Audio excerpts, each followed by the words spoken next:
제가 최근에 묵상하고 있는 말씀 중에 요한복음 10장 16절 말씀이 있습니다. 또 이 우리에 들지 아니한 다른 양들이 내게 있어 내가 인도하여야 할 터이니 그들도 내 음성을 듣고 한 무리가 되어 한 목자에게 있으리라.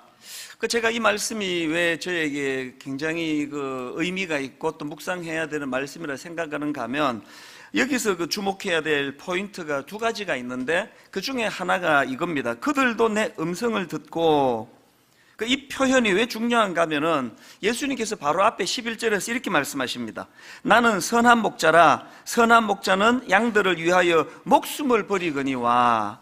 또 14절에도 같은 내용이 나옵니다. 나는 선한 목자라. 나는 내 양을 알고 양도 나를 아는 것이 아버지께서 나를 아시고 내가 아버지를 아는 것 같으니 나는 양을 위하여 목숨을 버리노라. 또 그런가 하면은 이사야 53장 6절에 보니까 우리는 다 길 잃은 양처럼 제각기 잘못된 길로 갔으니, 이런 말씀들을 통해서 우리가 기억해야 될 핵심적인 내용이 뭐라고 생각하십니까? 우리는 그저 내버려두면 길 잃은 양과 같은 존재라는 거예요. 그저 내버려두면 길 잃고 혼미한 자리에 빠지는 양과 같은 존재이기 때문에 뭘 기억해야 됩니까? 이런 우리 인생을 불쌍히 여겨주시는 목자가 계시다는 거예요. 길 잃은 양에게 그 목자의 음성만큼 중요한 게 있겠습니까? 그렇기 때문에 여기 나오는 그들도 내 음성을 듣고, 이 말씀을 기억하면서 우리를 사랑하셔서 당신의 목숨을 걸고 우리를 구원해 주시는, 또 우리를 사랑하시는 그분이 있음을 인식하고 늘 그분의 음성을 우리가 사모하여야 된다는 이야기입니다. 이런 차원에서 저는 그들도 내 음성을 듣고, 이것이 참 중요하다고 생각하고요. 그런가 하면은 또 이 요한복음 10장 16절에서 기억해야 될 표현이 하나 더 나오는데, 한 무리가 되어라는 표현입니다. 16절을 다시 보십시오. 또 이 우리에 들지 아니한 다른 양들이 내게 있어 내가 인도하여야 할 터이니 그들도 내 음성을 듣고 한 무리가 되어 한 목자에게 있으리라. 세 번역으로 보니까 이렇습니다. 그들도 내 목소리를 들을 것이며 한 목자 아래에서 한 무리 양떼가 될 것이다. 그 앞에 나오는 그들도 내 음성을 듣고, 이게 목자 되시는 주님과 우리와의 관계를 설명한 것이라면, 그 다음 나오는 한 무리가 되어라는 이 말씀은 이 주님의 몸된 교회와의 이 연합의 중요성을 강조하는 거 아니겠습니까? 뭘 기억해야 되느냐? 우리가 목자 되시는 주님을 만나는 통로 중에 이 한 무리가 되는 것. 그럼 아무리 교회에서 지지고 볶고 싸워도 이 안에서 싸워야 된다는 거예요. 이 한 우리 안에, 한 울타리 안에 한 무리가 되는 것. 요한복음 17장 21절에도 보니까 아버지께서 내 안에 계시고 내가 아버지 안에 있는 것과 같이 그들도 하나가 되어서 우리 안에 있게 하여 주십시오. 지난 3월 1일 날 금식 수련회 때도 본문으로 삼았던 말씀입니다만, 이사야 58장 6절 7절 보십시오. 내가 기뻐하는 금식은 흉악의 결박을 풀어주며 멍에의 줄을 끌어주며 압제당하는 자를 자유하게 하며 모든 멍에를 꺾는 것이 아니겠느냐. 또 그 다음 7절도요. 또 줄인 자에게 내 양식을 나누어 주며 유리하는 빈민을 집에 들이며 헐벗은 자를 보면 입히며 또 내 고륙을 피하여 스스로 숨지 아니하는 것이 아니겠느냐. 우리가 알기로 금식은 이 인간관계 문제가 아니에요. 하나님과의 관계예요. 이 금식은 영적인 문제예요. 그런데 지금 이 말씀을 통해 우리에게 주시는 하나님의 메시지가 뭐예요? 비록 금식이 하나님과의 관계 문제, 영적인 문제를 할지라도 이 금식을 그렇게만 단절 짓지 말고 이 연약한 이웃을 향한 사랑의 회복과 이거를 연결시켜야 된다는 겁니다. 그렇기 때문에 여러분, 우리 믿는 사람들은요, 이 대인관계가 굉장히 중요합니다. 대신관계는 중요하다는 건 다 아시겠지만 그 하나님을 중심으로 한 인간관계가 굉장히 중요합니다. 그리고 또 이런 면에서는 건강한 교회를 잘 만나는 게 진짜 중요한 거예요. 그리고 여러분이 이미 이 교회를 출석하시면 어떻게 해서든 두 눈 부릅뜨고 이 교회가 병들지 않도록, 이 교회가 건강한 교회가 되도록, 이 교회 안에서 건강한 만남의 축복이 끊이지 않도록 계속 기도하시고 감시하시고 그런 역할을 하셔야 된다는 겁니다.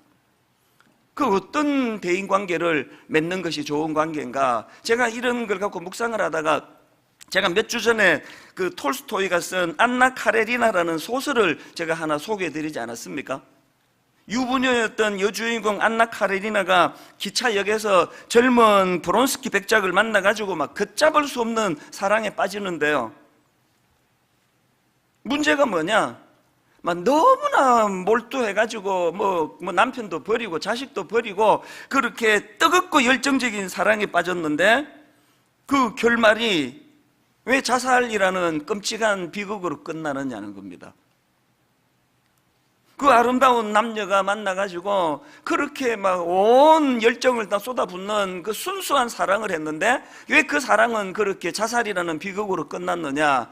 이 문제에 대해서 저는 그 고려대 그 서경준 교수님이라고 그 러시아 문학을 전공하신 분으로 알고 있습니다. 그분의 강의를 듣다가 참 많은 깨달음을 얻었는데요.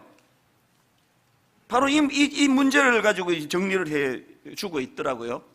왜 그렇게 아름다운 멋진 남녀 두 남녀가 그렇게 순수하게 사랑을 했는데 그 사랑은 비극으로 끝날 수밖에 없느냐? 그게 왜 그러냐 하니까요, 안나와 브론스키 백작이 보여준 그 사랑은 이 자신의 욕구를 충족시키는 데 집중하는 사랑이었다는 겁니다. 내 욕구가 충족될 수만 있다면 남편도 버릴 수 있고 자식도 버릴 수 있고, 그래서 진짜 날 행복하게 해줄 그 젊은 백작을 만났기 때문에 열정을 쏟아부었는데 출발이 잘못됐다는 겁니다. 그리고 또 그렇게 자신의 욕구를 충족시키는 데 집중하는 사랑에게 나타나는 문제가 뭐냐? 강력한 특징이요, 그런 사랑에는 이 성장이 없다는 거예요. 성장이 없이 제자리만 맴도는 사랑이기 때문이었다. 저는 그 분석이 굉장히 제게 많은 생각을 하게 만들었는데요. 여러분, 이 욕구 충족에서 오는 행복감은 절대로 오래 지속되지 않습니다. 결혼 생활 해보신 분은 다 알지만 그 신혼 때 그 상대방으로 인해 가지고 그 미혼 때의 외로움의 문제가 다 해결이 되고 그 욕구가 다 채워져서 막 이게 막 꿈나라를 헤매는 것 같은 그 뜨거움은 오래 가지 않습니다. 그리고 또 오래 안 가는 게 정상이에요. 결혼하고 한 30년 된 사람들이 막 신혼처럼 죽고 못 살고 막 누가 보든지 안 보든지 껴안고 뽀뽀하고 그러면 그건 추태예요, 추태. 추한 거예요. 이 욕구 충족이 채워져서 생기는 행복감이라는 것은 오래가지 않습니다. 그렇기 때문에 그 자리에, 그 식어진 불꽃의 자리에 성숙한 다른 것들이 계속 채워지면서 가정이 유지가 되는 거지, 그 불륜이 갖고 있는 문제가 뭡니까? 오직 그 욕구 충족이라는 그 하나 목표로 만났기 때문에 이게 식는 순간 모든 게 다 끝나거든요. 그러니까 이 안나가 이 행복감이, 욕구 충족에서 오는 행복감이 오래 지속될 수 없다는 걸 너무 잘 알고 또 그게 또 느껴지기 때문에 그럴수록 더 그 브론스키 백작에게 집착을 하는 거예요. 점점 갈수록 그 집착이 심해지면 또 남자는 그게 얼마나 또 부담스럽습니까? 이런 집착이 결국은 상대방에 대한 증오심으로 연결이 되고 상대방을 향한 증오심은 자기 학대로 연결된다는 거예요. 그것이 결국은 자살로 끝나게 만들었다. 근데 여러분, 안나가 그렇게 자살로 인생을 끝내는데요, 중요한 건 그 자살한 장소예요. 장소. 어디에서 자살했다 그러죠? 기차역에서 자살했어요. 어디서 만났다 그랬죠? 그 기차역에서 만났습니다. 이게 상징적으로 뭘 설명하는 걸까요? 그렇게 온 인생을 다 바치고 사랑했는데 한 걸음도 진도가 안 나간 사랑이에요. 만난 기차역에서 한 걸음도 성장하지 못한 사랑.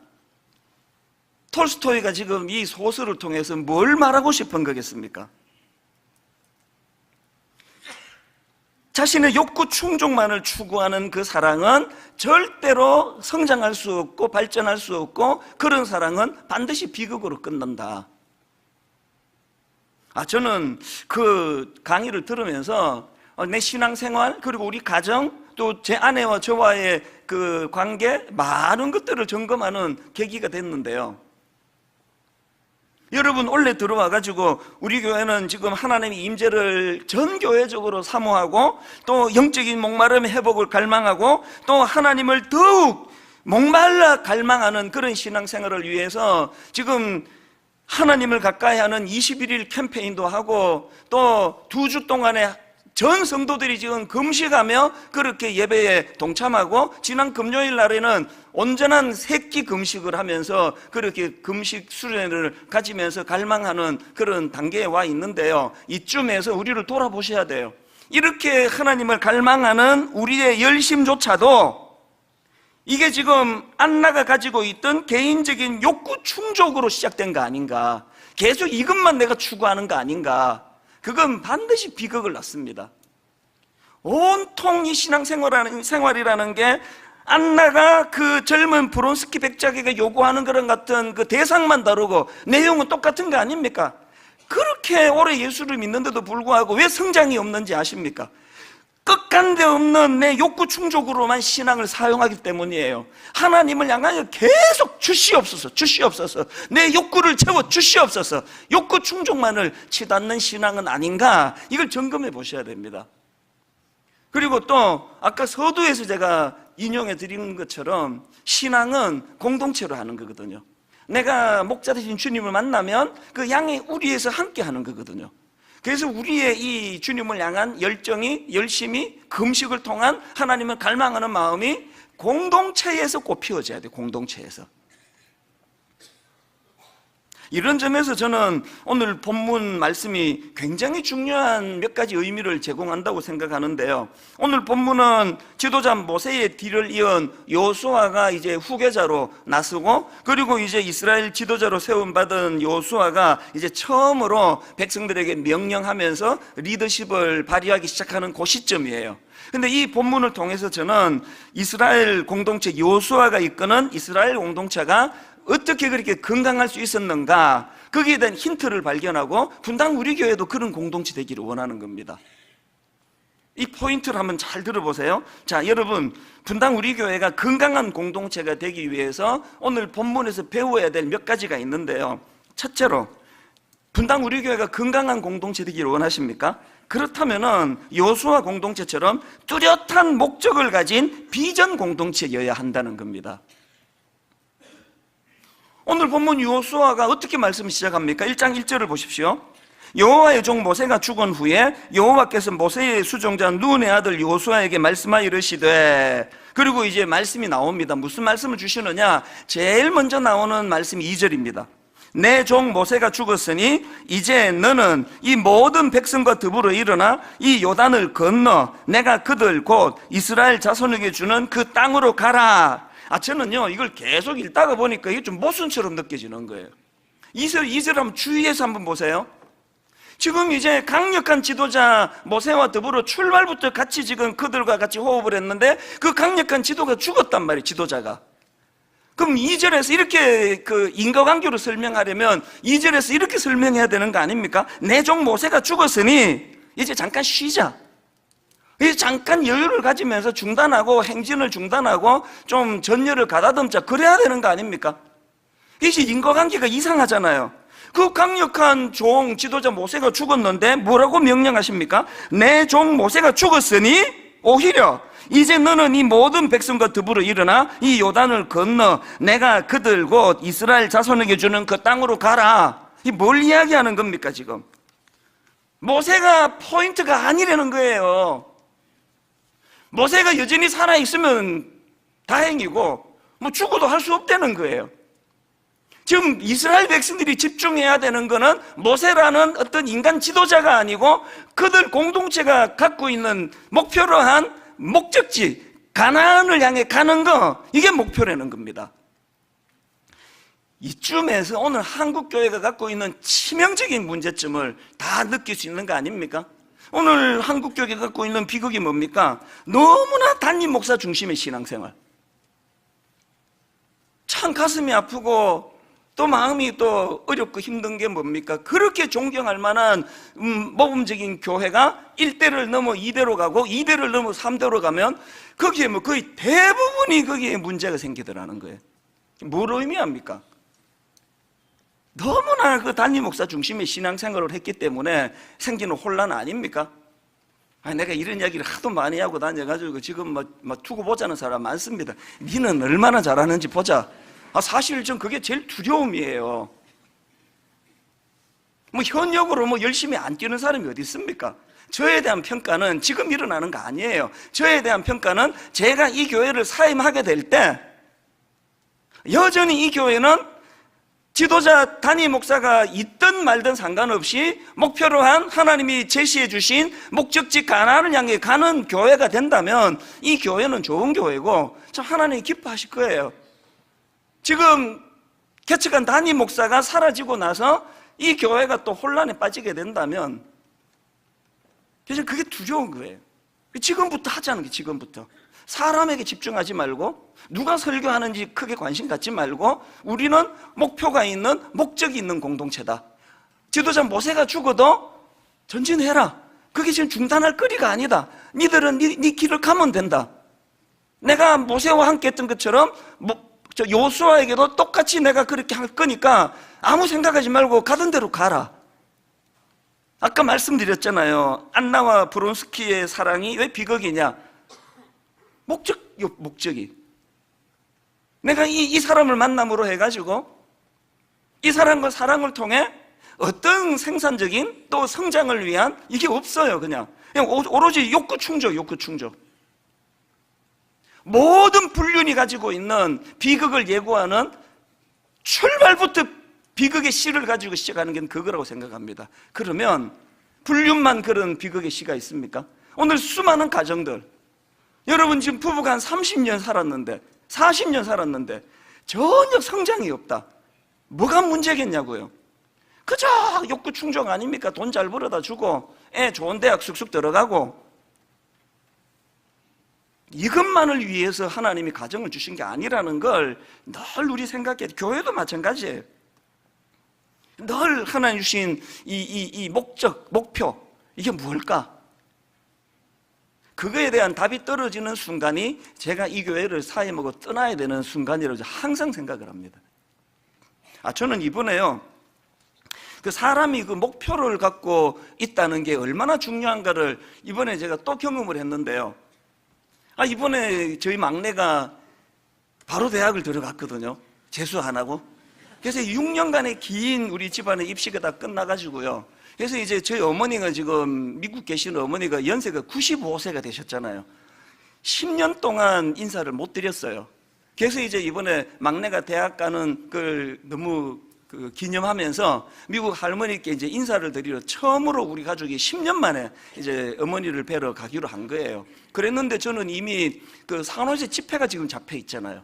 그래서 이제 할 수 없이 산호세를 가족이 같이 갔습니다. 그러면 안 되는데 제가 그 교회에 양해를 구하고 같이 갔는데요. 그 산호세에 제 아내 대학 친구가 있습니다.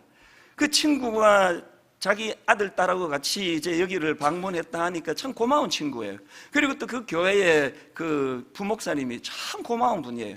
그래서 이제 모처럼 가족이 왔다고 막 얼마나 여기 구경을 잘 시켜주고 그냥 그 스탠포드 대학도 구경시켜주고 막 또 막 축복도 막 부어주고 꼭 이 학교로 그 유학을 오게 될 줄로 믿습니다. 그러면서 막 복도 빌어주는데 내가 보기에는 글쎄 뭐 빈다고 될 것 같지는 않은데 하여튼 스탠포드도 보여주고 막 기념품도 사주고 또 막 금문교도 막 가고 막 하여튼 막 스케줄 빡빡하게 여기 구경을 다 데리고 갔는데요.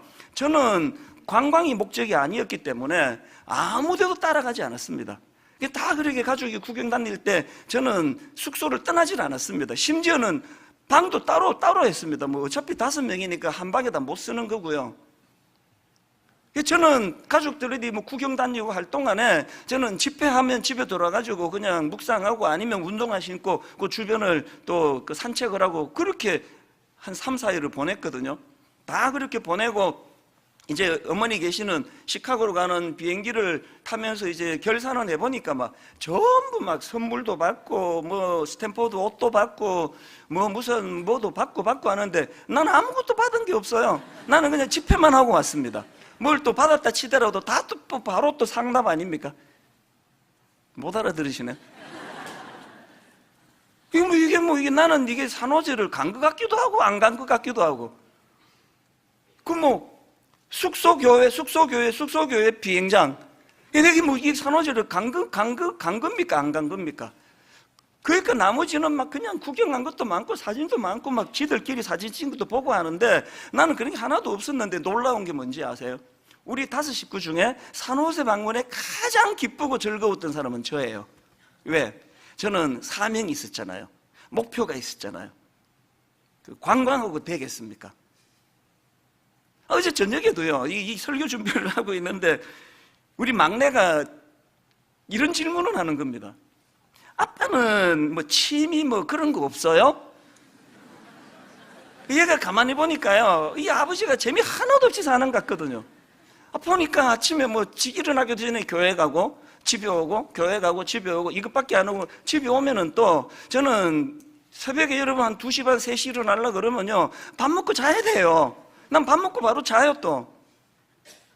그게 우리 아들이 보기에 야, 참 인생 정말 재미없이 산다, 그런 생각이 들었나 봐요. 그래서 묻더라고요. 저는 설교 준비에 이제 또 몰두해야 되기 때문에 깊이 대화를 못 나눴는데, 저는 오늘 저녁에 가면 내 이야기를 꼭 하려고 그래요.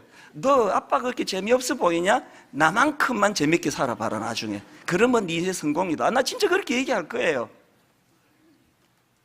우리 아들이 잘 봤습니다.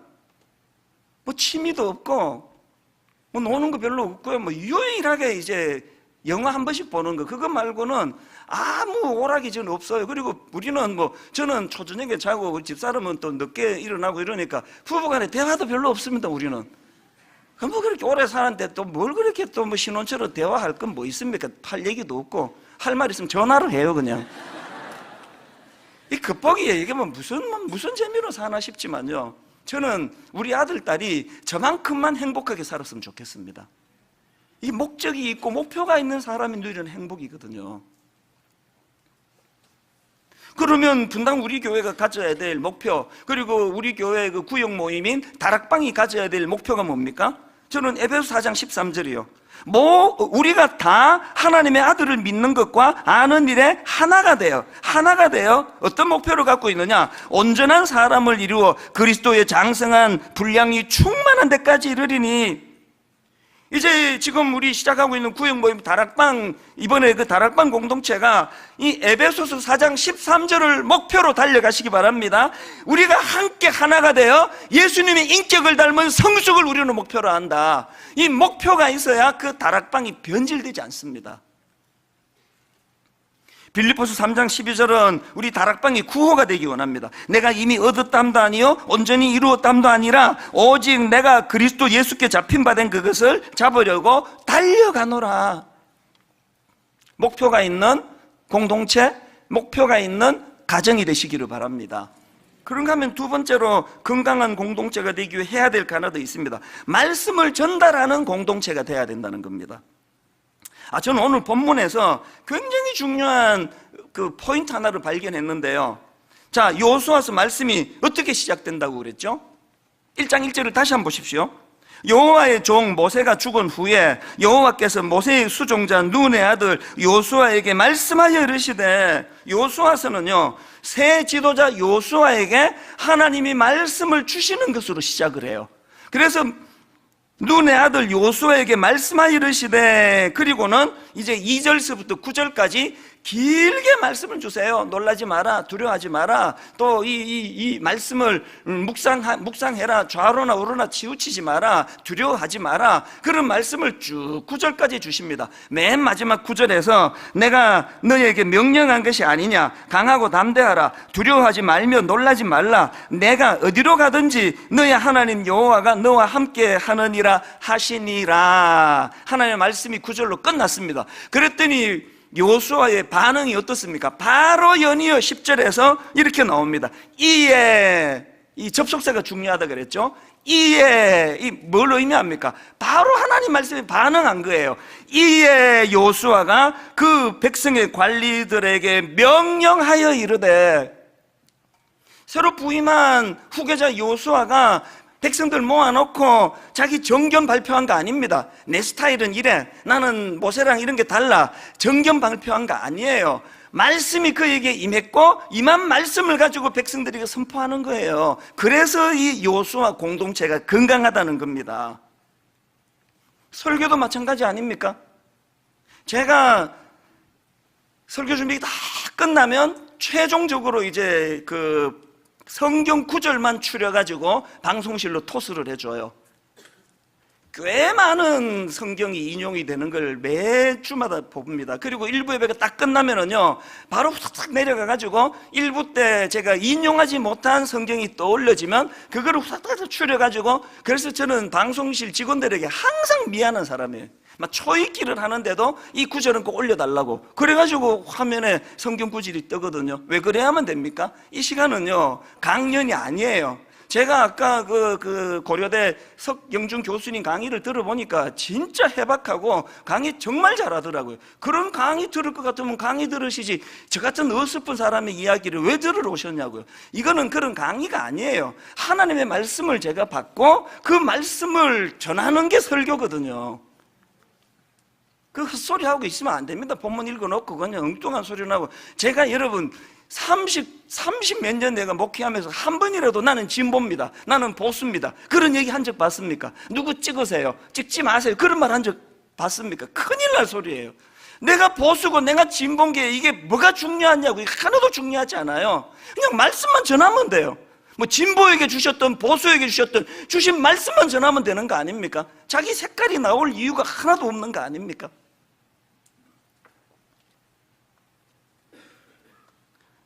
다락방 모임도 마찬가지예요.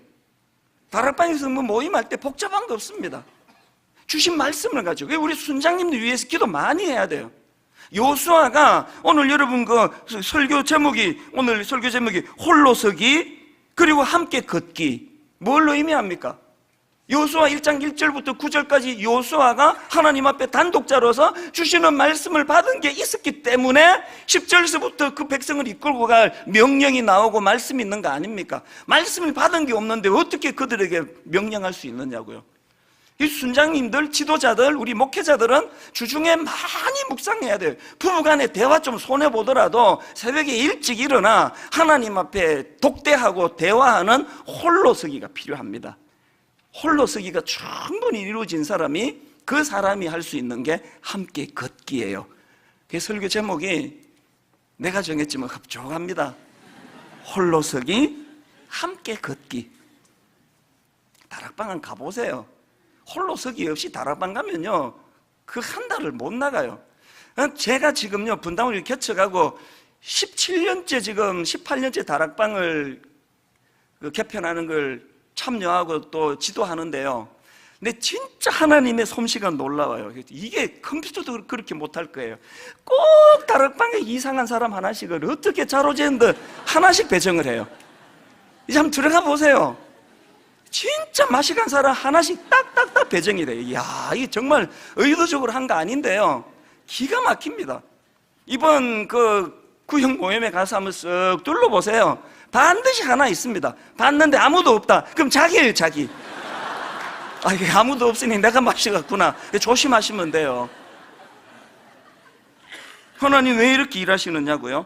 하나님은요, 내 인격을 다듬을 수 있는 조교로 그 이상한 사람 하나를 배정해 줘. 그래서 어떻게 해요? 내 인격으로 상대하면 100% 관객해져요. 말씀 한번 묵상하고 그 사람 대하고, 말씀 한번 묵상하고 그 사람 용서하고, 말씀 한번 묵상하고 그 사람을 사랑하고, 이 훈련으로 그렇게 보내준 거예요. 저는 여러분이 요수아 1장 1절부터 9절까지 하나님 앞에서의 단독자로서는 이 말씀을 하나님 앞에 사모하는 요수아의 모습을 배우실 뿐만 아니라 그 배운 말씀을 가지고 이 관계에 이게 적용이 돼서 내 인격으로 대하는 인간관계가 아니라 주신 말씀으로 상대방을 잘 섬기는 그런 우리 교회, 또 그런 다락방 되시기를 바랍니다. 건강한 공동체가 되기 위해서 세 번째가 있는데요, 12절을 보시겠습니까? 요수아가 또 르우벤 지파와 갓 지파와 므낫세 반 지파에게 말하여 이르되, 즉 요수아가 이 르우벤 지파와 갓 지파와 므낫세 반 지파에게 뭘 명령하는가 보니까 14절 15절을 보십시오. 너희의 처자와 가축은 모세가 너희에게 준 요단 이쪽 땅에 머무르려니와 너희 모든 용사들은 무장하고 너희의 형제보다 앞서 건너가서 그들을 돕되 여호와께서 너희를 안식하게 하신 것 같이 너희의 형제도 안식하며 그들도 너희의 하나님 여호와께서 주시는 그 땅을 차지하기까지 하라. 그랬더니 그들이 뭐라고 응답하는가 하니까 16절입니다. 그들이 여호수아에게 대답하여 이르되 당신이 우리에게 명령하신 것은 우리가 다 행할 것이요 당신이 우리를 보내시는 곳에는 우리가 가리이다. 이 말씀의 배경이 어떻게 되는가 하면요, 여기서 지목을 받은 르우벤 지파, 갓 지파, 므낫세 반 지파는 이미 요단 동편의 땅 분배가 끝난 상태예요. 자기 몫을 다 받은 상태예요. 그러니까 굳이 이제 가나안 땅으로 건너가서 이제 정복 전쟁을 치르지 않아도 되는 상태예요. 그럼 그들에게 여호수아가 이미 니들이 땅 분배가 니들 몫은 다 끝났다 하더라도 여기에 정착하지 말고 자녀와 가족들을 여기다 두고 이 정복 전쟁에 참여하라는 거예요. 그랬더니 16절 당신이 우리를 보내시는 곳에는 우리가 가리이다. 여러분, 만약에 르우벤 지파, 갓 지파, 므낫세 반 지파들이 안나와 브론스키가 보여준 것처럼 자신의 욕구를 충족하는 데만 집중하는 그런 사랑을 하고 있었다면 안 갑니다. 왜 가야 돼요? 우린 지금 다 끝났는데 내 남의 지파를 위해서 왜 목숨을 겁니까? 그랬으면요, 가나안으로 진입도 하기 전에 지리멸렬, 지금 우리나라가 미친 듯이 지금 싸우고 있는 거 아닙니까? 아마 그렇게 됐을 거예요. 저는 분당 우리 교회와 또 우리 교회 소그룹 다락방이 이 15절이 갖고 있는 이 정신, 이걸 갖고 있는 공동체면 좋겠습니다. 여호와께서 너희를 안식하게 하신 것 같이 너희의 형제도 안식하며. 이게 얼마나 의미가 있는 겁니까? 이미 땅 다 배분을 받았다 하더라도 여호와께서 너희를 안식하게 하신 것 같이 너희의 형제도 안식하며 그들도 너희의 하나님 여호와께서 주시는 그 땅을 차지하기까지 그들을 잘 도와줘라. 네, 그렇게 하겠습니다. 이게 건강한 공동체라는 거예요. 저는 두 가지 말씀을 드리고 오늘 말씀을 마무리하려고 하는데요. 하나는 제가 어느 그 글에서 읽었는데요. 이제 성탄절입니다. 미국에는 막 이제 그 성탄절 전후로 선물이 막 엄청 많잖아요. 우체국이 막 굉장히 이제 붐비는데요. 어느 할머니가 우체국에 가셨어요. 연세가 많이 드신 할머니가 우체국에 가서 보니까 이제 줄이 막 굉장히 길어요. 이 할머니가 맨 끝에 서신 거예요. 그 젊은 직원이 보기에 그 안쓰럽잖아요. 가서 이제 안내를 도운 겁니다. 할머니, 무슨 도움이 필요하세요? 그랬더니 그 할머니가 우표 2장 사러 왔습니다. 그러니까 그 직원이 이렇게 안내를 했습니다. 할머니, 그러면 이 줄이 너무 긴데요, 여기 그 기계에다가 동전 넣어도 우표를 사실 수 있으니까 여기 줄 서지 말고 이 스탬프 기계로 오시면은 이 우표를 살 수 있습니다. 그랬더니 할머니가 뭐라고 말한지 아십니까? 그거 나도 알아요. 아시는데 그 줄을 섰대요. 이거 뭘 의미하는지 자 들어보세요. 나도 알아요.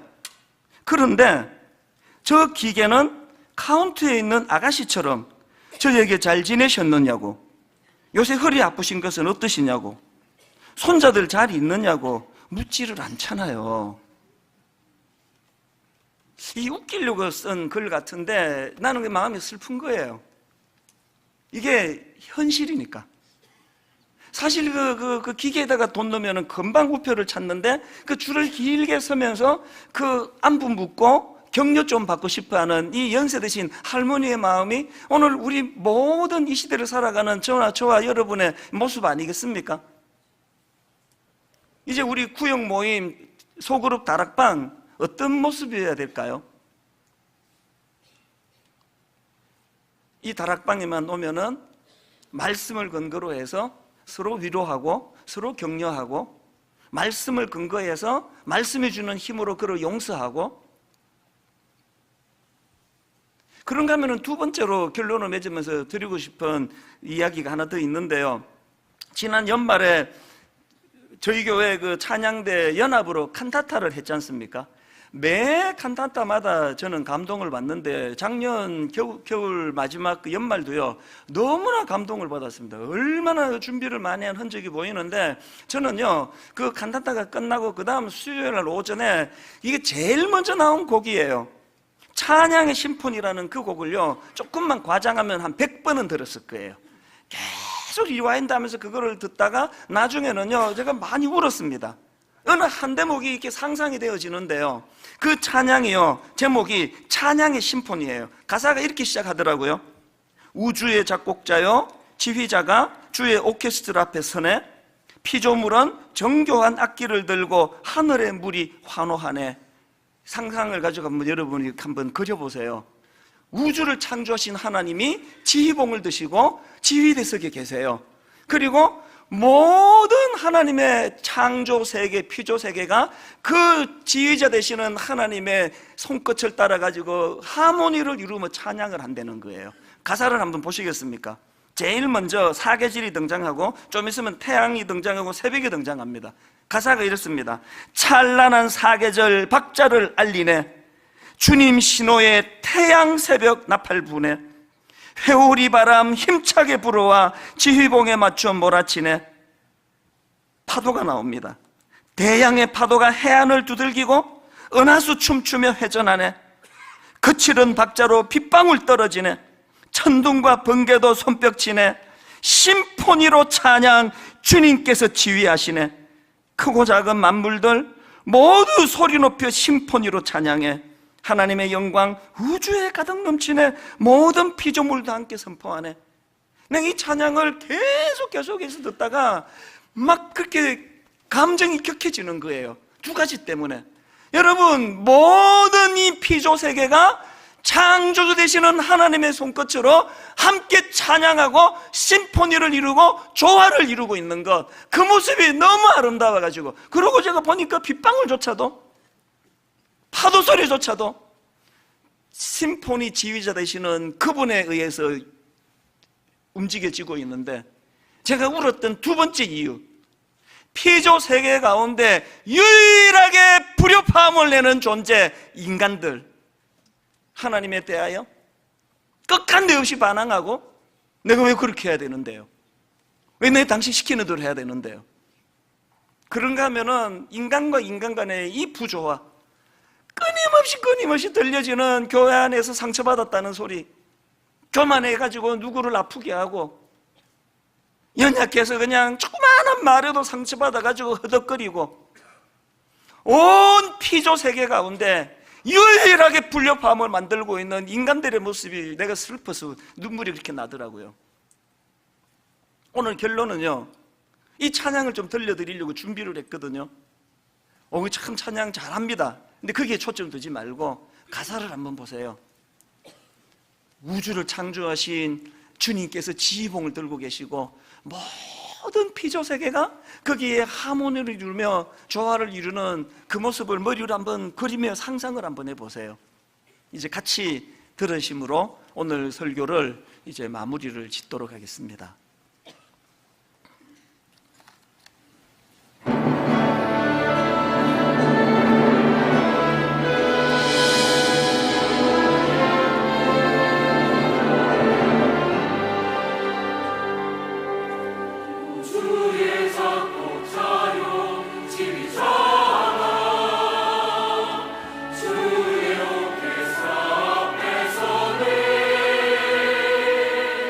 이 조문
제가 홈페이지에 올려드릴 거니까요, 가서 한번 계속 한번 들어보세요. 그러면서 뭘 우리가 마음으로 기도 제목으로 삼아야 될까요?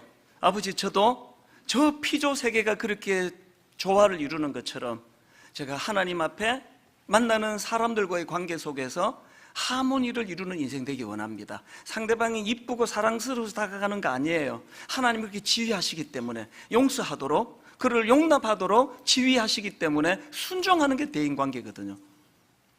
그 가사를 보니까 그 지휘자 되시는 창조자 하나님의 지휘에 의해 가지고 온 우주 만물이 소리치며 찬양하는 찬양 가사가 뭐냐? 존귀 존귀 죽임 당하신 어린 양 예수 그리스도를 찬양하고 그분을 경배하며 온 우주 만물과 더불어서 조화롭게 주님 안에서 기쁘고 행복한, 또 하나님께 영광을 돌려드리는 그런 분당 우리 교회, 그런 우리 다락방, 그런 우리 모든 공동체 되시기를 주님 이름으로 축복합니다. 오늘 설교를 정리해 놓은 찬양이 하나 있는데요, 주 안에 우린 하나, 모습은 달라도 예수님 한 분만 바라네, 사랑과 선행으로 서로를 격려해 따스함으로 보듬어가리. 하나님, 오늘 주신 말씀이 이대로 녹아 이 찬양으로 이번 학기 내내 우리 다락방 안에서 그렇게 은혜가 나누어지기 원합니다. 소원하면서 우리 같이 찬양해 보시겠습니다. 주 안에 우린 하나, 주 안에 우린 하나, 모습은 달라도 예수님 한 분만 바라네, 예수님 한 분만 바라네, 사랑과 선행으로 서로를 격려해 서로를 격려해 따스함으로 보듬어 가리. 중요한 게 그 다음 가사예요. 주님 우리 안에 함께 하시니, 주님이 함께 하시는 그 공동체, 형제 자매의 기쁨과 슬픔 느끼네. 내 안에 있는 주님 모습 보네. 그분 기뻐하시네. 꿈이 있는 공동체, 비전이 있는 공동체, 목표가 있는 공동체, 주님 우리를 통해 계획하시니, 부족한 입술로 찬양하게 하시니, 주님 우리를 통해 계획하시니, 너를 통해 하실 일 기대해. 주 안에 우린 하나, 모습은 달라도, 성격과 기질 다 달라도 예수님 한 분만 바라네. 이 공통점을 가지고 사랑과 선행으로 서로를 격려해 따스함으로 보듬어 가리. 주님 우리 안에 함께 하시니, 형제 자매의 기쁨과 슬픔 느끼네. 내 안에 있는 주님 모습 보네. 그분 기뻐하시네. 우리는 마음의 소원을 가지고 주님 우리를 통해 계획하시니, 부족한 입술로 찬양하게 하시니, 주님 우리를 통해 계획하시니, 너를 통해 하실 일 기대해. 주님 우리를 통해 계획하시니, 부족한 입술로 찬양하게 하시니, 주님 우리를 통해 계획하시니, 너를 통해 하실 일 기대해. 여러분, 안나와 같이 온 인생을 다 걸고 사랑했는데 그것이 자살이라는 너무나 비극적인 열매를 가져올 수밖에 없는 것이 하나님 없는, 끊임없는 끊임없이 내 욕구를 충족하려고 만나는 사랑이라면 오늘 여호수아서를 통해 배울 수 있는 것, 하나님이 계시는 우리의 만남에는 상대방에게서 좋은 걸 내가 얻어내고 뜯어내기 위한 만남이 아닙니다. 우리는 공통적으로 바라보는 것이 있고 목적이 있습니다. 목표가 있습니다. 시간이 갈수록 우리 가정은 더 성장할 것입니다. 시간이 갈수록 부부는 더 높은 목표를 향하여 달려갈 것입니다. 하나님, 우리 다락방이 이런 성장하는 공동체 되기 원합니다. 우리 가정이 이렇게 성장하는 공동체 되기 원합니다. 오늘 주신 말씀 기억하시면서 우리의 만남의 축복에 하나님 개입해 주시기를 바라며 통성으로 같이 기도하시겠습니다. 살아계신 하나님 아버지, 오늘 이 말씀을 가지고 저를 아버지 조명해보며 저희 가정을 조명해보며 분당 우리 교회를 조명해봅니다. 오늘 주신 이 말씀을 가지고 우리의 만남은 건강한 것인지, 또 하나님이 기뻐하시는 하나님이 중심에서 계시는 공동체인지 그것을 돌아보고 점검하기를 원합니다. 하나님 아버지, 양의 음성을 듣고 내가 반응을 한다면 목자 되시는 주님이 다스리시는 양의 우리 안으로 들어가야 한다고 말씀하시는데, 하나님 이 교회가 건강한 교회 되기 원합니다. 하나님, 분당 우리 교회가 목자 되시는 주님이 늘 음성을 들려주시는 교회이기 때문에 혼란이 없고 혼미함이 없는 교회 되기를 원합니다. 우리가 하나님 아버지 마음의 상함을 가지고 주님 앞으로 나올 때, 아버지 우리가 혼란함을 가지고 인생길을 안타까운 마음으로 걸어갈 때 주님이 목자의 음성이 들려지는 인생이 되어서 하나님 아버지 늘 그분 앞에 인도함을 받고 또 우리 만남의 축복을 같이 누리고 기뻐하며 그렇게 주님의 아름다운 인도하심이 있는 공동체가 되게 하여 주시옵소서. 아버지 하나님, 그런 인도하심 가운데 있기를 원합니다. 아버지 붙잡아 주시고 하나님 사랑하고 은혜 안에서 우리를 주시옵소서. 자신의 욕구를 충족시키는데 집중하는 사랑은 성장이 없고, 그런 사랑은 반드시 그 끝이 비극으로 끝나게 된다는 사실을 두렵게 경고로 받습니다. 우리의 신앙생활조차도 끝간데 없는 우리의 어떤 탐욕과 욕구를 하나님으로부터 요구하고 그것을 충족시켜 달라고 갈망하는 그런 공동체가 아니라, 오히려 우리는 이미 확보된 그 지파에게 주신 은혜가 이미 땅 배분이 다 끝났음에도 불구하고 형제를 도우려고 내가 누렸던 그 하나님의 은혜와 긍휼하심을 저들도 다 누릴 때까지 손해보고 희생하며 그렇게 꿈을 나누는 그곳에 하나님의 인도하심이 살아 역사하는 줄로 믿습니다. 우리 가정이 그런 가정이 되게 하여 주시옵소서. 우리 교회가 그런 교회 되게 하여 주시옵소서. 이번 학기 다락방이 이곳저곳에서 이 은혜의 기쁨을 나누는 아름다운 공동체 되게 하여 주시옵소서. 인도해 주심을 감사드리옵고 예수님 이름으로 기도드립니다. 아멘.